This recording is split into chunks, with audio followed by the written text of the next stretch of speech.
आज प्रधानमंत्री नरेंद्र मोदी जी की अध्यक्षता में केंद्रीय मंत्रिमंडल की आज यानी 1 जून को बैठक हुई। हमेशा बैठक बुधवार को होती है, लेकिन आज दूसरे कार्यकाल का ये पहली कैबिनेट, दूसरे कार्यकाल की 1 साल पूरे होने पर पहली कैबिनेट की मीटिंग है, इसलिए ये सोमवार को आज हुई है, पहला कामकाज का दिन है। तो इसके आज नितिन गडकरी जी है साथ में, जो मुख्य एमएसएमई के बारे में बहुत सारे निर्णय है, और तोमर जी है, एग्रीकल्चर के बारे में निर्णय है। मैं शुरू में जो निर्णय हुआ उसका एक अंश आपके सामने पढ़ता हूँ। प्रधानमंत्री श्री नरेंद्र मोदी जी की अध्यक्षता में केंद्रीय मंत्रिमंडल की बैठक आज सोमवार 1 जून 2020 को संपन्न हुई। केंद्र सरकार द्वारा अपने दूसरे वर्ष के कार्यकाल में प्रवेश करने के बाद केंद्रीय मंत्रिमंडल की ये पहली बैठक थी। बैठक में ऐसे ऐतिहासिक फैसले लिए गए जिनका भारत की मेहनती किसानों, सूक्ष्म लघु एवं मध्यम क्षेत्र के उद्योग और रेडी पटरी वालों के रूप में काम करने वाले लोगों के जीवन पर एक परिवर्तनकारी प्रभाव पड़ेगा। सूक्ष्म लघु एवं मध्यम उद्यम, जिन्हें लोकप्रिय रूप से एसएमए कहा जाता है, एमएसएमई, भारतीय अर्थव्यवस्था की रीढ़ है। देश भर के विभिन्न क्षेत्रों में चुपचाप काम करते हुए 6 करोड़ से अधिक एमएसएमईज की एक मजबूत और आत्मनिर्भर भारत के निर्माण में महत्वपूर्ण भूमिका है। कोविड-19 महामारी के बाद प्रधानमंत्री नरेंद्र मोदी जी ने राष्ट्र निर्माण के एमएसएमई की भूमिका को शीघ्र पहचान लिया। इसलिए एमएसएमई को आत्मनिर्भर भारत अभियान के तहत की गई घोषणाओं का एक बहुत महत्वपूर्ण हिस्सा बनाया गया था। इस पैकेज के तहत एमएसएमई क्षेत्र को न केवल पर्याप्त आवंटन किया गया है, बल्कि अर्थव्यवस्था को पुनर्जीवित करने के उपायों के में कार्यान्वयन को भी प्राथमिकता दी गई है। कई प्रमुख घोषणाओं से संबंधित क्रियान्वयन पहले ही शुरू किया जा चुका है। केंद्र सरकार ने आज आत्मनिर्भर भारत पैकेज के तहत अन्य घोषणाओं के प्रभावी क्रियान्वयन के लिए रोडमैप भी तैयार किया है। ये महत्वपूर्ण है और इसमें शामिल है एमएसएमई की परिभाषा में परिवर्तन है।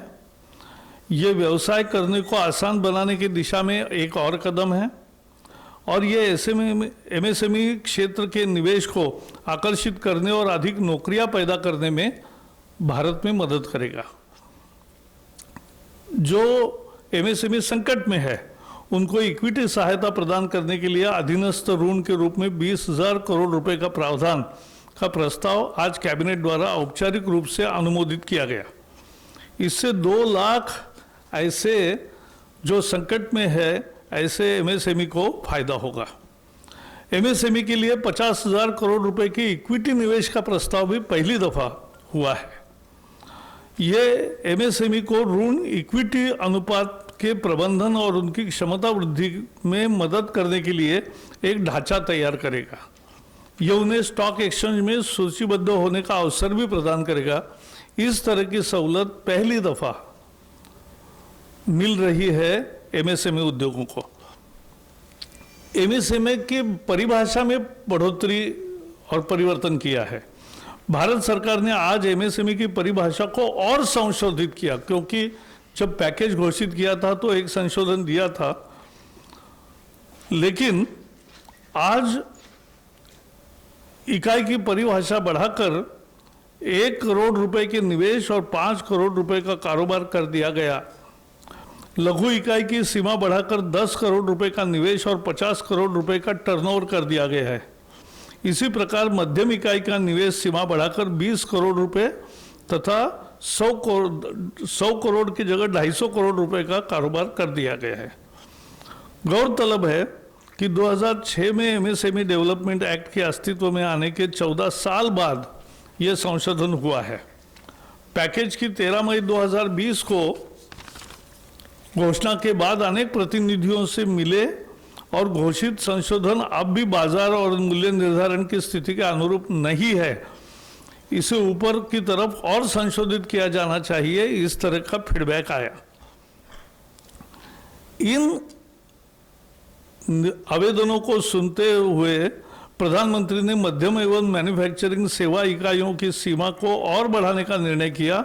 अब यह 50 करोड़ रुपए का निवेश और 250 करोड़ रुपए का कारोबार की सीमा होगी। यह भी निर्णय लिया गया है कि निर्यात के संबंध में कारोबार को एमएसएमई के इकाइयों की किसी भी श्रेणी के लिए टर्नओवर की गणना में नहीं गिना जाएगा, चाहे वो सूक्ष्म हो, लघु हो या मध्यम हो। शहरी और आवास मंत्रालय ने विशेष सूक्ष्म ऋण योजना शुरू की है। इसके जरिए रेडी पटरी वाले, ठेले वाले, छोटा दुकान जो बिठाते हैं, सड़क पर माल बेचते हैं, उनकी क्षमता और उनका काम चले इसके लिए ज़्यादा ऋण उपलब्ध कराने के फैसला किया है। ये योजना लंबे समय तक चलेगी क्योंकि कामकाज फिर शुरू कर सके और अपना जीविकोपार्जन सही तरीके से कर सके। इस योजना के 50 लाख से अधिक पटरी सामान बेचने वाले ठेला वाले, हॉकर और रेडी पटरी वालों को लाभ मिलेगा। इनके द्वारा क्या क्या बेचा जाता है मालूम है आपको? सब्जी है, फल है, तैयार खाद्य पदार्थ है, चाय, पकौड़ा, ब्रेड, अंडा, कपड़ा, चप्पल, किताब, स्टेशनरी की आपूर्ति, बहुत सारे वस्तुएं यहाँ बेची जाती है, हम खरीदते हैं। इसके अंतर्गत सलून, मोची, लॉन्ड्री और पान की दुकानें भी आएगी। भारत सरकार कोविड-19 के दौरान इनके समक्ष आई परेशानी के प्रति संवेदनशील रही है। इसी के तहत इन्हें तत्क्षण सहयोग हेतु ये ऋण की योजना शुरू की गई है ताकि अविलंब ये अपने व्यापार को गति दे सके। स्थानीय शहरी निकाय इस योजना में क्रियान्वयन में महत्वपूर्ण भूमिका बजाएगा।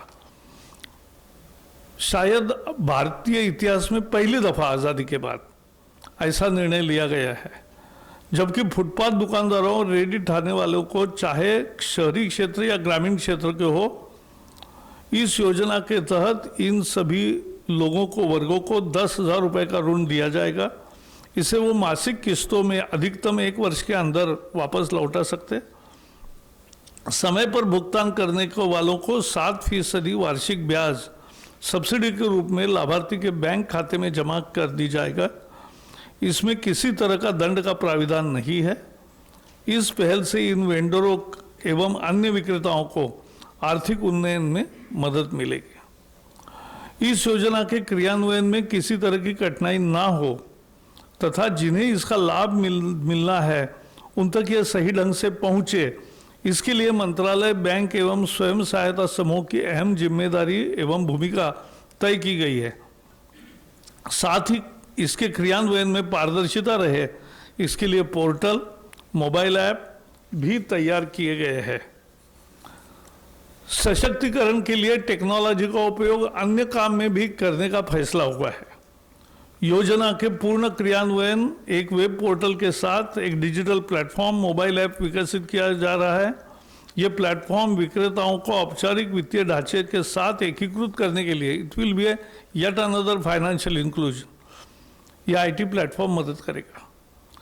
डिजिटल ट्रांजैक्शन को इससे बल मिलेगा, प्रोत्साहन मिलेगा और क्षमताओं के विकास के लिए भी ये राज्य सरकार एवं अन्य एजेंसियों के सहयोग से शहरी विकास मंत्रालय एक क्षमता विकास एवं वित्तीय साक्षरता का कार्यक्रम भी शुरू करेगा, जो महत्वपूर्ण है। सरकार ने किसानों के लिए आज बड़े फैसले किए, जो पहले पैकेज के समय नहीं बताया था, लेकिन आज पहले नया फैसला है और बहुत महत्वपूर्ण है कि न्यूनतम समर्थन मूल्य उसकी कुल लागत का 1.5 गुना ज़्यादा रखने का अपना वादा सरकार पूरा कर रही है। खरीफ फसल 2021 के 14 फसलों के CACP आधारित न्यूनतम समर्थन मूल्य जारी कर दिया गया है, जिसकी जानकारी तोमर जी बताएंगे। इन 14 फसलों पर किसानों को अब लागत का 50 से लेकर 83% तक ज़्यादा दाम हासिल होगा। सरकार ने बैंकों द्वारा खेती और उससे जुड़े काम धंधों के लिए 3 लाख रुपए तक के अल्पकालिक कर्ज के भुगतान की तिथि भी 31 अगस्त 2020 तक बढ़ाई है। और किसानों में इसमें ब्याज की छूट और अदायगी में मोहलत, ये दोनों फायदे उसको मिलेंगे।